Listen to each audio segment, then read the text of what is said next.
जय श्री राधे, जय श्री कृष्णा। दोस्तों, आप सुन रहे हैं श्री सौभाग्य कुफरी रनावत द्वारा रचित मीरा चरित्र ग्रंथ। कथा को आगे बढ़ाते हुए भाग 20 में प्रवेश करते हैं। मीरा प्रभु का बिंद स्वरूप स्मरण करते करते भाव में निमग्न हो गई। मिथिला ने जलपात्र मुख पर लगाया तो वह सचेत हुई। फिर आप बता रही थी कि प्रभु अक्षय तृतीया को बिंद बनकर पधारे थे, भोजराज ने पूछा। मीरा ने किंचित लजाते हुए कहा, जी हुकुम। मेरा और प्रभु का हस्त मिलाप हुआ। उनके पीतांबर में मेरी साड़ी की गांठ बांधी गई। भंवरों में मैं उनके अरुण मृदुल चारु चरणों पर दृष्टि लगाए उनका अनुसरण कर रही थी। हमें महलों में पहुंचाया गया। यह हीरक हार। उसने एक हाथ में अपने गले में पड़े हीरे के हार को दिखाया। यह प्रभु ने मुझे पहनाया और मेरा घूंघट ऊपर उठा दिया। यह वह नहीं है जो मैंने नजर किया था? भोजराज ने सावधान होकर पूछा। वह तो गिरधर गोपाल के गले में है, मीरा ने कहा, और हार में लटका चित्र दिखाया। यह इसमें प्रभु का चित्र है। मैं देख सकता हूं इसे? भोजराज चकित हो उठे। अवश्य। मीरा ने हार खोलकर भोजराज की हथेली पे रख दिया। भोजराज ने श्रद्धा से देखा, सिर से लगाया और वापस लौटा दिया। आगे क्या हुआ? उन्होंने जिज्ञासा की। मैं प्रभु के चरण स्पर्श को जैसे ही झुकी, उन्होंने मुझे बाहों में भर लिया। मीरा की आंखें आनंद से मुंद गई, वाणी अवरुद्ध होने लगी।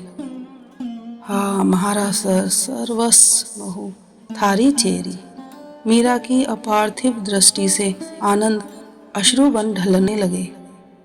ऐसा लगा जैसे आंसू मोती की लड़ियां बनकर टूटकर झड़ रहे हों।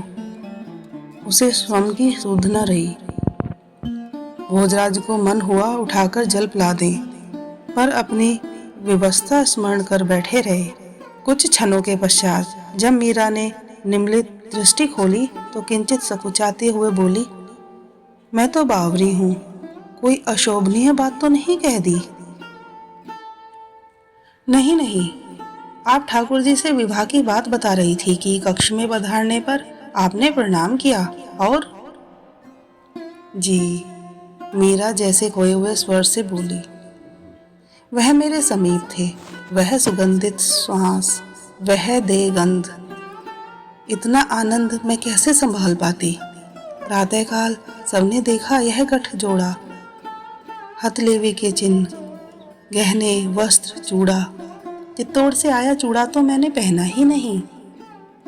गहने वस्त्र सब ज्यों के त्यों रखे हैं। क्या मैं वहां से आया पड़ला देख सकता हूँ? भोजराज बोले। अभी मंगाती हूँ। मीरा ने मंगला और मिथिला को पुकारा। मिथिला, तू जो द्वारिका सु पड़ला केनी पेटी में है और चित्तौड़ सु पड़ला वह उचाला दोनों तो मंगला। दोनों पेटियां लाई तो दासियों ने दोनों ही सामग्री खोलकर अलग अलग रख दी। आश्चर्य से भोजराज ने देखा, सब कुछ एक सा था, गिनती, रंग।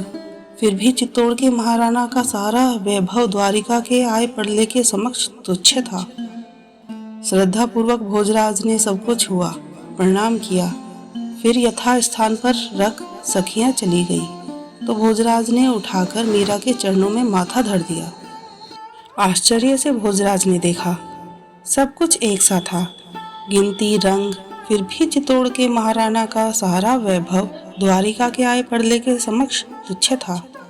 श्रद्धा पूर्वक भोजराज ने सब कुछ हुआ, प्रणाम किया, सब यथा स्थान पर रख सखियां चली गई तो भोजराज ने उठकर मीरा के चरणों में माथा धर दिया।